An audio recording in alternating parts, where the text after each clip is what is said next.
Hi, Donna. Thanks for joining me on the podcast today. I Uh, thank you for having me. do you want to just tell us a wee bit about yourself, what you do, and where you're located in the world? Yeah, so I'm Donna Smith. My business is Donna Smith Designs, which sort of encompasses knitting patterns, and I also make my own yarn, Langsund yarn, which I get made from the fleeces of our own Shetland sheep, and I get from friends and neighbours as well. And I do natural dyeing as well. So, and, um, we're on an island in Shetland called Burra. The island is connected by bridges. So we're about 10 miles from Lerwick, the main town.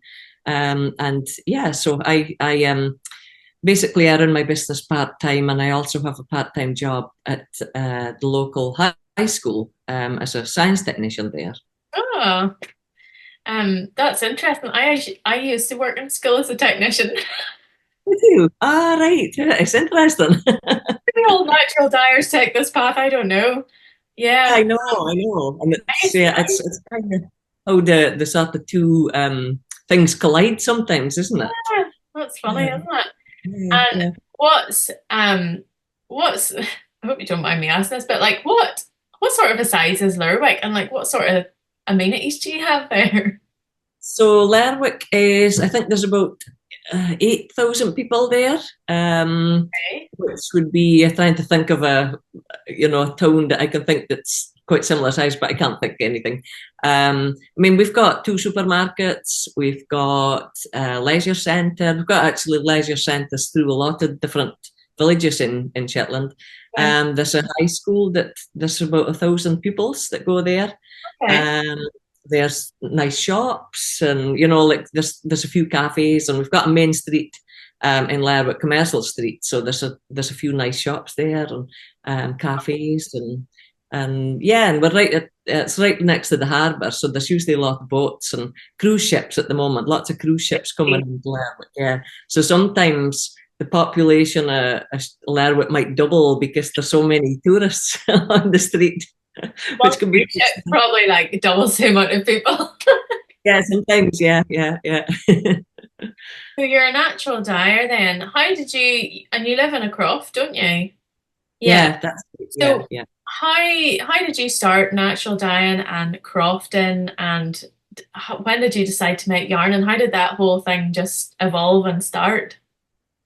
Yeah, so I mean, I've lived on the croft all my life. So my granddad, he bought the croft just after the Second World War, something like 1946, something like that. So they had a house here on the croft house, and then that's where my dad grew up. And then when he got married to my mum, they built a house on the croft, just near to my granddad's. And that's where I grew up. So I grew up in their house, but still on the croft. And then 20 years ago, I built the house next door on the same croft. So I'm still there. Um, so yeah, so we've got on the croft. The croft is just a small farm. It's about 12 acres. And it's quite a small flock. So we've got 25 Shetland sheep. There's about 30 lambs at the moment. So they'll soon be going to market before the winter comes. And so yeah, so we've had Shetland sheep for probably about 20 years, 15 years, something like that. We had other breeds before that. But yeah, so I got into the yarn side. I've kind of always been interested in textiles. My mum and granny, and they were always into knitting and making things. And so we've always been quite a creative family. There was always something being made, or and we were always knitting and things like that. I started off my textile business, or my business, actually making wedding stationery. Oh, So I went to college. So I trained as a marine biologist, and then worked in that field for couple of years, but always wanted to do something creative. And then in, I think it was 2000, I went back to college in Lerwick just to do like a foundation art and design course. which I really enjoyed. It was just that, I could spend the whole day being creative and didn't have to worry about, I should be doing other things. And then it was while I was at college, I started to, think about where the business was going. I had been making like cards and selling them, but I'd always been interested in textiles. So I tended to do embroidery on the cards or like hand stitching. So they always had a textile sort of a twist on them. And then, so I mean, I did things like I went to wedding shows and, sold lots of wedding stationery. So yeah, strange how things go about from marine biology to wedding stationery and now yarn. And then while I was at college, at that time, it was really difficult to sell coloured fleece. So we had all this coloured fleece that nobody wanted because they just want the white fleece because then they could dye it whatever colour they wanted. So at that time, the coloured fleece was just being dumped or, just nobody really wanted it or just given away. So I found the book on felt making when I was at college in the library. I'd never heard of making felt by hand before, and just thought, well, that's a really interesting way that I could process the fleece that I have and create something. So I started doing a bit of felt making and sold bags and, scarves and things like that. But it's quite, very physical work. So anybody that's spent a lot of time hand felt and, you're doing a lot of rolling and trying to felt the surface actually, because I was doing it all by hand, and I had a large table made up. So so I was spending a lot of time doing this, and it's just not good on the back at all. So I was finding my back wasn't didn't like it, and so I then started to look into buying pressed felt. So it's like felt that you would buy, but 100% wool, and the best wool felt that I could find was from Germany.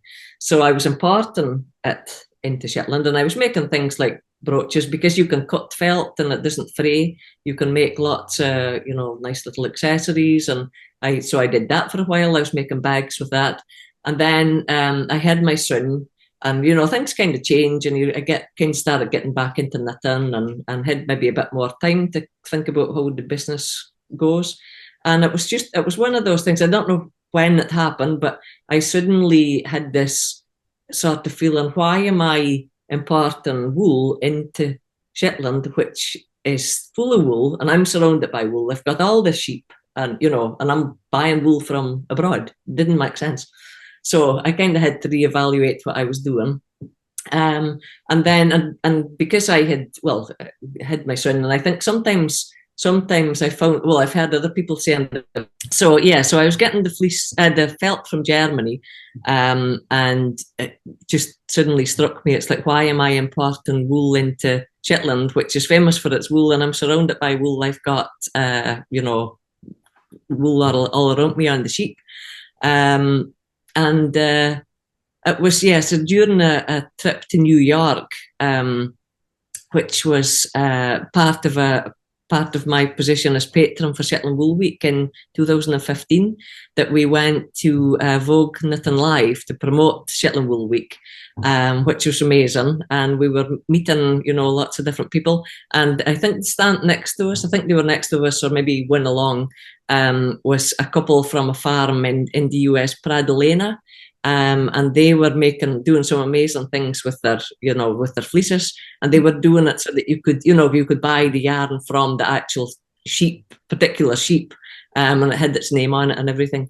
And that really made me think, well, they're actually using the resource as a product that they can sell, and so that's maybe something I could do. So when I got back home, I started looking into mills and, how I would get more fleece and things like that. Because we have got just a small flock, I wouldn't get a massive batch. So I spoke to a few of my friends and neighbours, that most of them are on the island of Burra.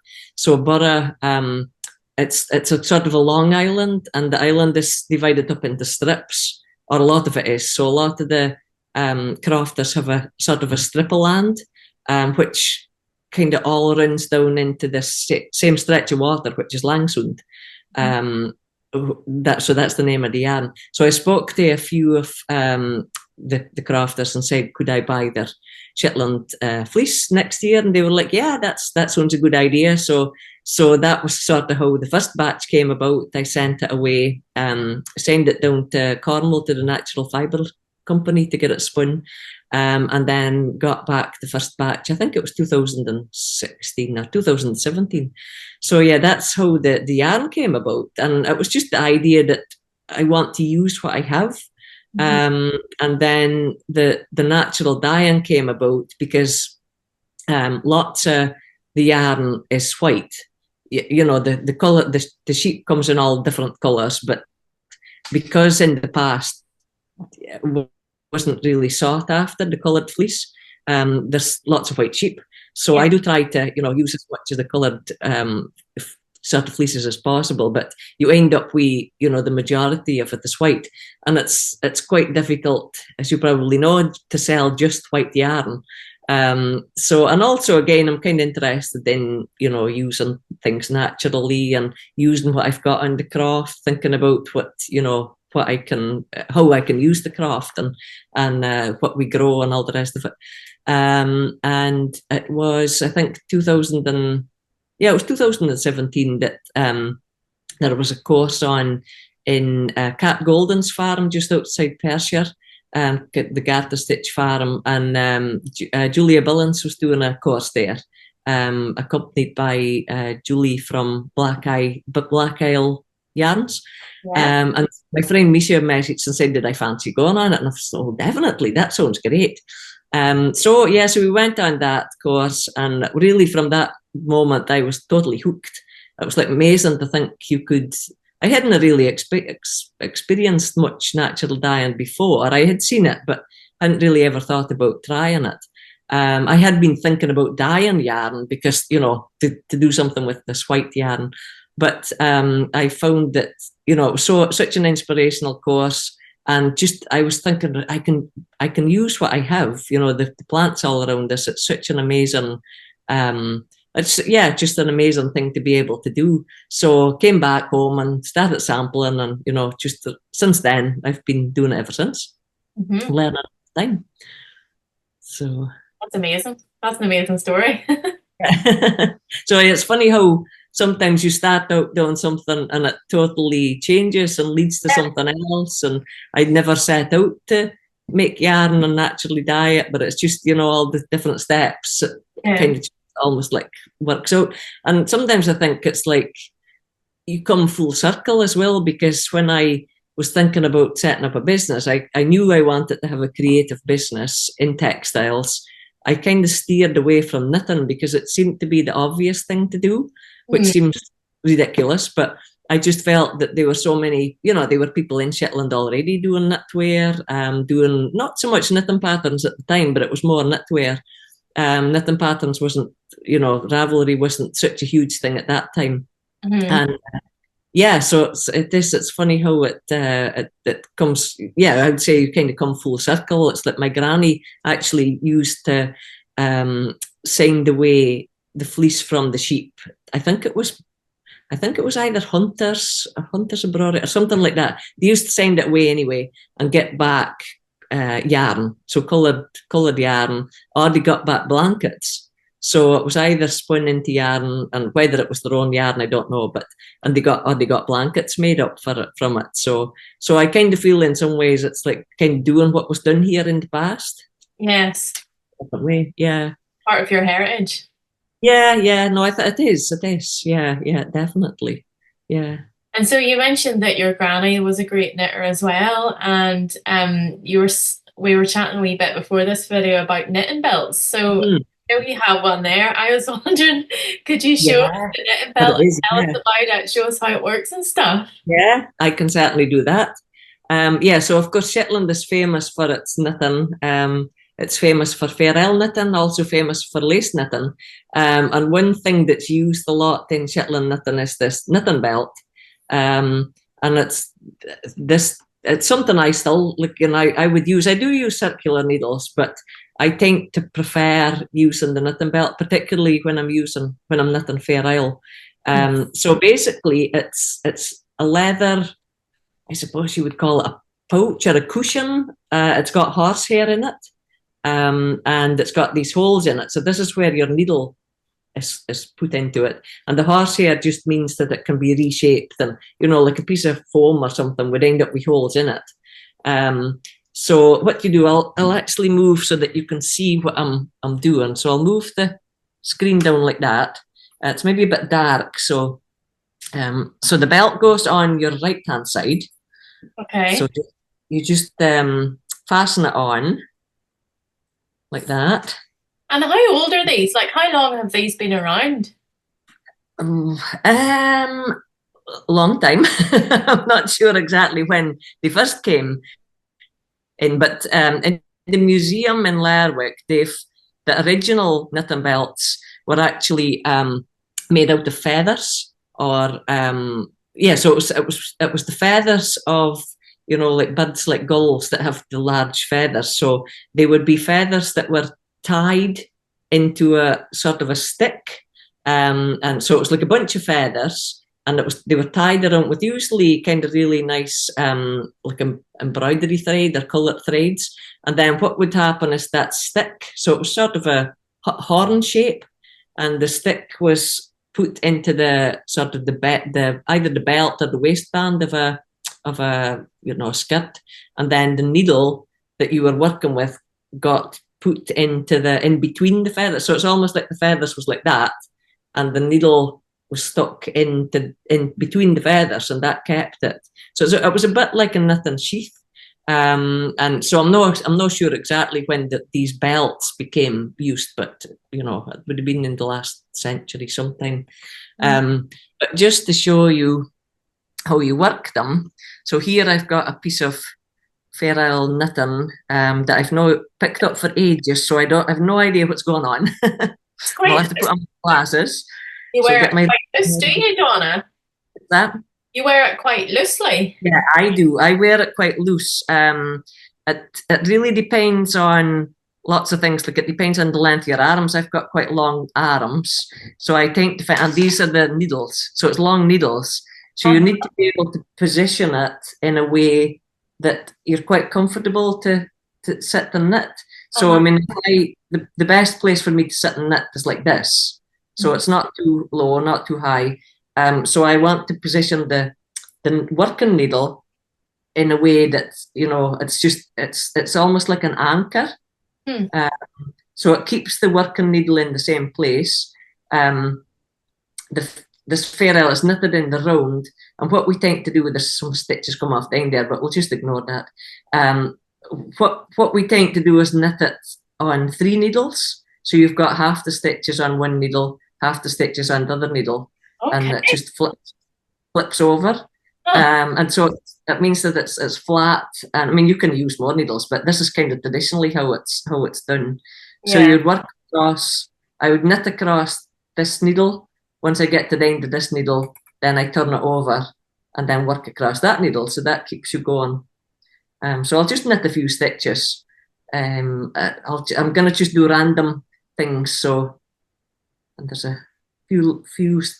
What happened with this pattern is I was knitting it, and then I did it in a dull light, I think one evening, and then when I came to look at it the next day, then I would use the wrong colours. So, and I actually don't have the background yarn attached, so I'll just stick this one in just for argument's sake. Yeah. Okay. That's so interesting that there's no, you know, when you knit with double pointed needles normally, it's like you knit with 3, or I'd imagine if you're doing a whole jumper, you'd have about 5. So even if you're doing a full jumper, you only ever split the stitches between 2 needles. Yeah, yeah.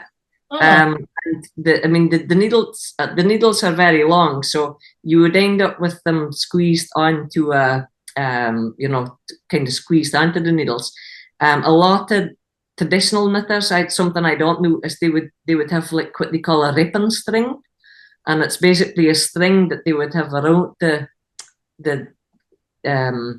work. That would be they would either thread it through the work. I remember my granny using like a shoelace, so something that was quite robust. And then what they would do is tie it onto the belt, or tie it, maybe even sit on it, and that gave the work a bit of tension. but it Okay. also helps to keep it on the needles. So, and especially if you're doing like lace knitting and things like that, it's quite good to be able to have the stitches open, Yeah. like stretch them a little bit so you can get into them easier. So, Yeah. but I've never really got into using that.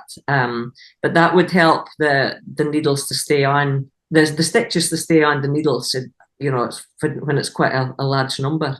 Mhm. Um, so yeah, so I'll just show you a few more stitches. So I'm just pretending that I've changed colour. Uh, I'll just do some sort of random uh, things, maybe 3 and 3. That'll do, or something like that. So, and the belt just helps to kind of steady your work. It helps with speed, which I know a lot of people say, well, speed's not important, but in the past, when they were selling their work, it was important because, you know, it's like time is money. So the more they could do work, the better. It also meant that they could do a bit more multitasking. So, you know, so you have your work like this, and then you can go and do something with this hand, like you might be making soup. Ah, Yeah. And it just means that you're not having to lay down the knitting and pick it up again. Um, and also they would be, yeah, maybe walking around or whatever. yeah. Uh, and it's just something that's become part of the tradition. A lot of people still they learn with the belt, so I learned by using the belt. So I Oh, remember my granny getting a little one made for me. So I must have been about 8 or something like that. So it was only a tiny one like that. I'll have to see if I can find it. Um, and so once you've learned with the belt, it's not very easy to learn to unlearn that. So if I'm knitting, I do knit circular with circular needles now and again. And at the moment, I'm doing a jumper with that, just because when you're doing stocking stitch, sometimes I find it's quite hard not to get the ladders uh, between the needles. And also, it's easier for traveling. So this is the sort of thing you could just pull out of your bag.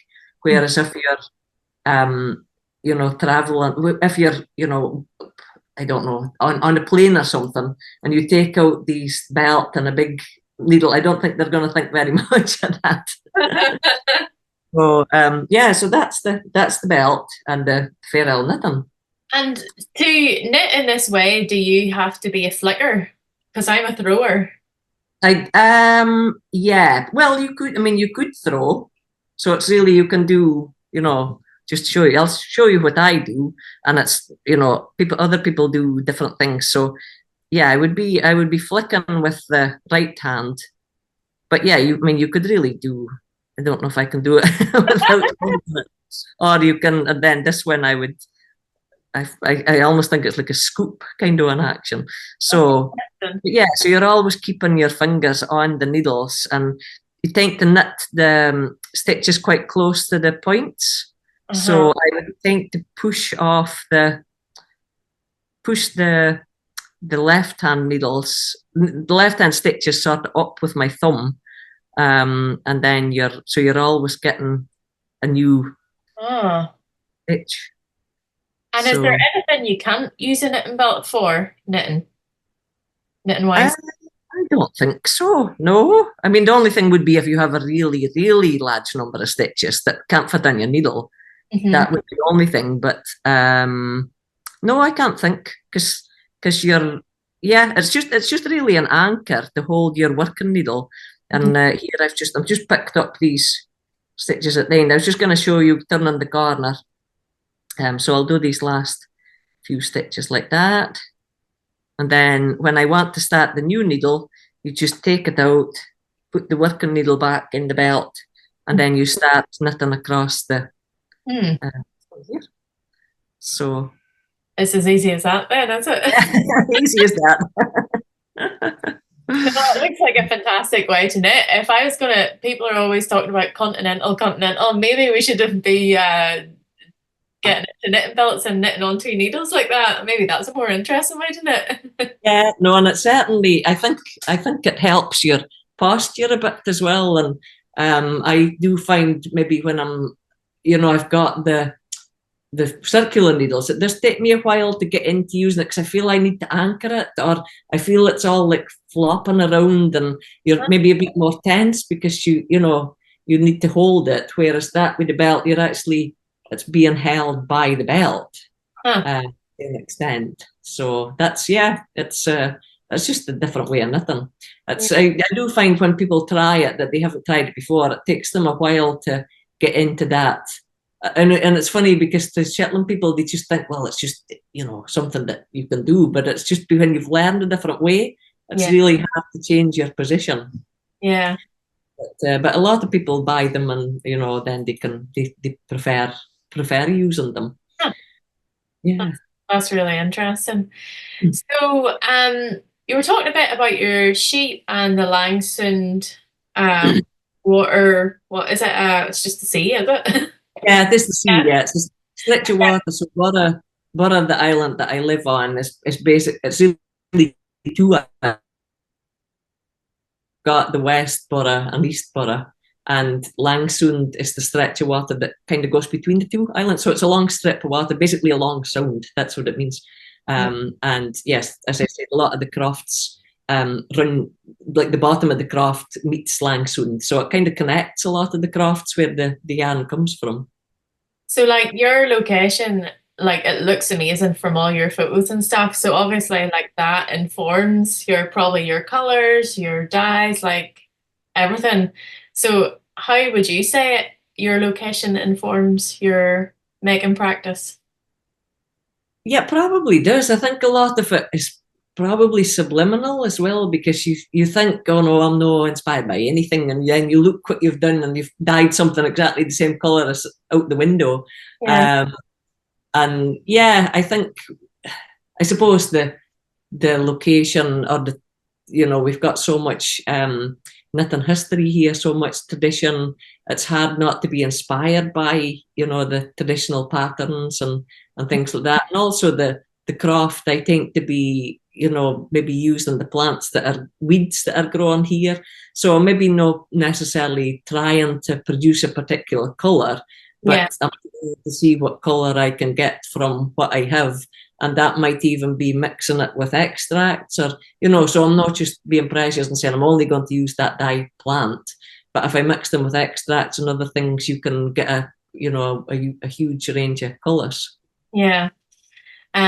Yeah, that's really interesting because when I was talking to Phil Bradley, he was saying about how he grows his own willow and he prefers to use that, but then when he runs out, he has another grower who grows some stuff for him as well. Yeah, So it's something about, yeah, not being so precious about it that you can only use like dyes from a certain place. But yeah. then I think when you have that, it makes those other things more special and it kind of enriches them. Yeah, I think so. And like when I first started dyeing, and I was very much wanting to keep it all local, and I was only going to dye, and I've actually got a few samples here because Oh, I had a tour group in earlier, and I was showing them all the dyes. So these are some of the first samples I ever did. So I've got things like rhubarb and suruk, which is the Shetland dialect word for sorrel. We've got some rhubarb, and that's rhubarb and suruk and copper, and this is rhubarb and suruk and iron. This is rhubarb and nettle and copper. This is rhubarb and nettle, and then we've got suruk, sorrel, and copper. So it's all nice colours, but there's no huge range, as you know. So when I first started, I was like, I'm only going to use plants that I can get from here, and it's going to be things down the croft. And then you start realising, well, it's really only yellows and kind of greens like that you can get. And also, the growing season here is really short. So I think the growing season here is about 100 days.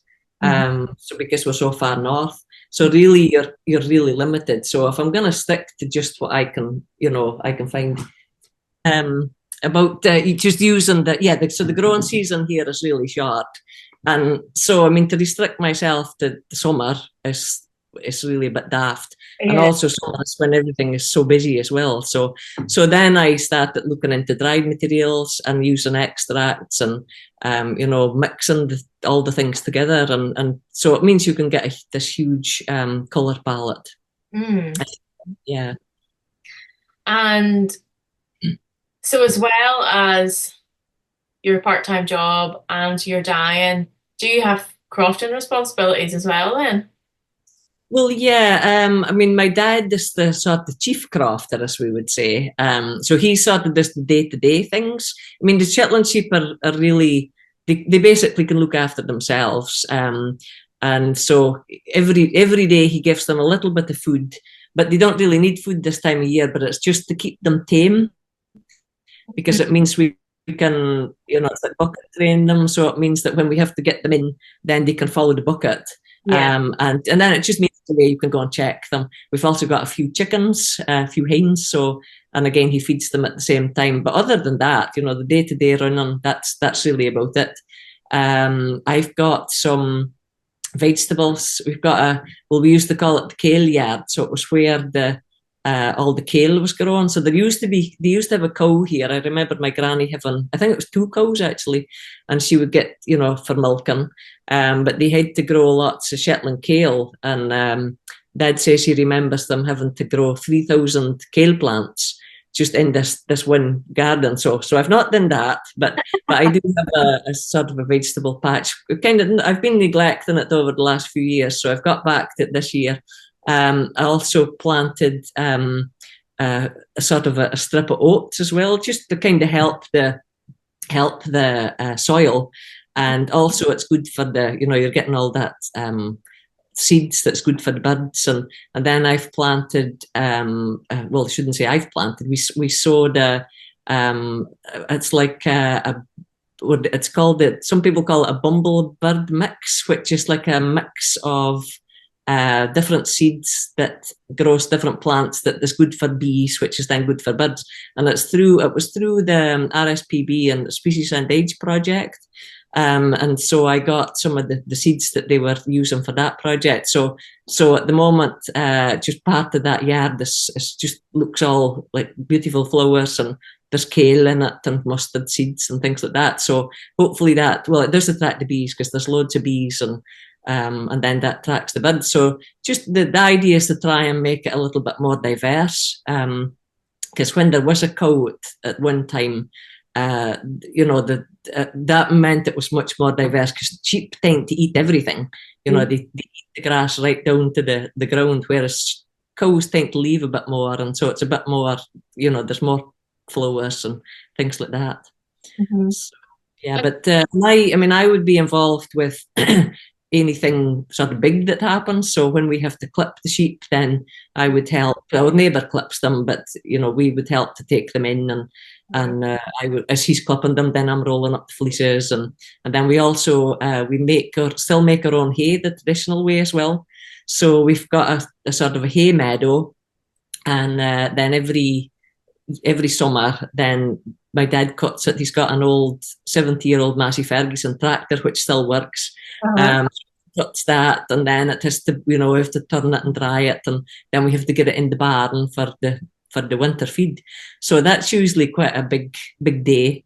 But really, other than that, it's just sort of day-to-day checking sheep, and I would help when they have to go to market and things like that. So is your hay then, it wouldn't be baled, it would be bundled up, would it? No, we just put it in loose. So we did have a baler at one time, but it broke, and then we just thought, well, it's it's money we don't need to spend.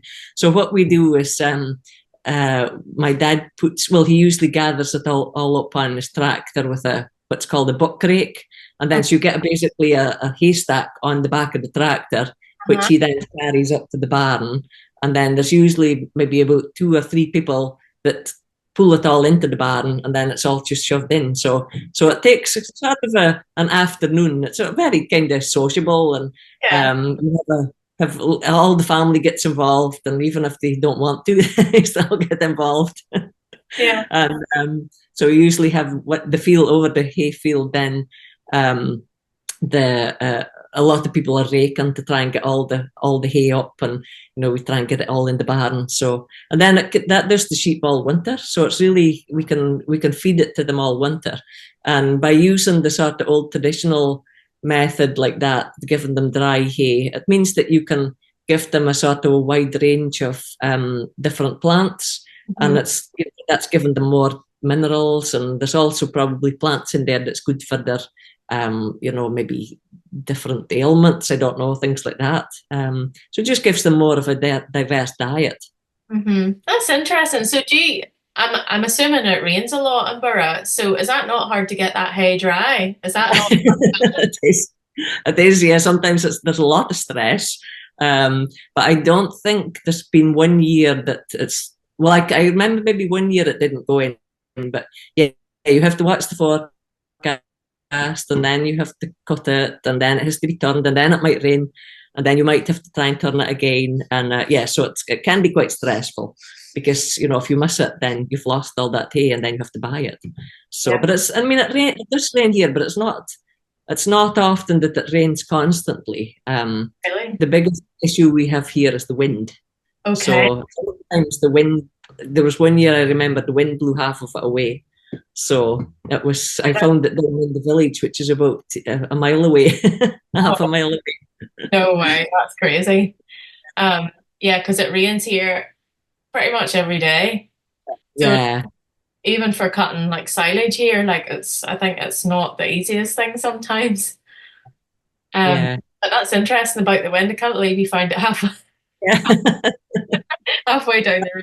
Problem, you're trying to get it in before it blew away. Yeah. So I think we've probably covered most of the questions. Do you want to tell us a bit about your shop and where we can find you all offline, online, all of that stuff? Yeah, so you can find me online at donnasmithdesigns.co.uk. Usually what I do, I'm like yourself, I do the shop update every now and again. I'm not as regular as you. I'm always admired that you can do it regularly, but but no, at the moment I haven't done a shop update for a while because I've actually had a shop, a sort of a physical shop open. So I've got just part of the house set up as a shop. It's got its own entrance. So people are welcome to come here and buy yarn. Over the summer months, I'm open just on Fridays and Saturdays, 12 o'clock till 3 o'clock. And out with that time, I can be open by appointment. So, it means that if I'm not, I don't have to be sitting in the shop all day. But if people can't make it that hours, then they can. And yeah, so that's sort of the main thing. I'll be doing a shop update hopefully in October. That's the plan because we've got Shetland Wool Week coming the end of September, beginning of October. So it's sort of all hands on deck to get plenty of yarn dyed for that. And then after that, then I won't have the shop open sort of officially, but I'll still have, people can come by appointment. And then I'll get on to doing the shop update and getting more yarn online. Yeah. So that's. So just another question. What's your, you take a lot to do with Shetland Wool Week. What sort of things, because you said you're dyeing yarn for it, obviously there'll be loads of people there and they'll be able to come buy your yarn and stuff, but I know you do designs and stuff for that as well. So how did that all come about? Or so I started to get involved with Wool Week. It was in 2015 when I was asked to be patron, and so every year they have a patron for the event, and it's just somebody to help to sort of promote the event, and it's usually somebody that's either from Shetland or it's got a lot of Shetland connections that can sort of help to promote the traditions and the sheep and the wool. And so, so I was asked to do that in 2015. And since then, I've just sort of been involved, and I've always run classes for Wool Week. I've always had sort of events. This last 2 years, I've been curator. So it's just it's sort of a small role, and I can help to advise the team on various things about helping to set up the program. It's useful for them to have somebody that's working in the industry to be able to kind of say what things are popular, what kind of tutors we should be looking for, or the particular themes that we want. So that's kind of my main involvement. It tends to be busier sort of at the beginning of the year when we're putting the program together. And so this year I've got, my shop is open every day, I think, from 10 till 5. Oh no, it's not. That's not true at all, because I'm not open on Monday or Thursday during that week, because I have a class. I'm having a class in the house both of those days, and the class participants, we go for a tour around the croft, and then they can take photos, or I can provide them with photos. And then what we do is we use the photos that they've taken or I've provided to come up with a swatch, like a Fair Isle swatch, using the photo to help them choose the colours. So it's kind of like colour and craft. So it's like, yeah, it's a good way of people can sort of think outside the box and use colours they might not normally use, or it's just a way of helping to to whittle down that number of colours that you use, because there's so many, hundreds of colours. And it's fair to use that. So the class is just to help them to to maybe find a way of choosing colours. Yeah. So that's the plan. Yeah, and I'll probably go to a couple of the lectures in the evening, and I'm sure I'll meet up with a few people. There's always people that come to Shetland Wool Week every year, and you know them really well. And it's just, and you start thinking that you see them that often that you just assume that they're a local. And then you're like, oh no, you're not local. Oh, that's brilliant. Well, thank you so much, Donna. That was an absolute pleasure. Yes, well, thank you so much for having me. With your podcast or your YouTube channel is the one that I always watch regularly. So it's an honour to be on here. Oh, thank you so much, Donna.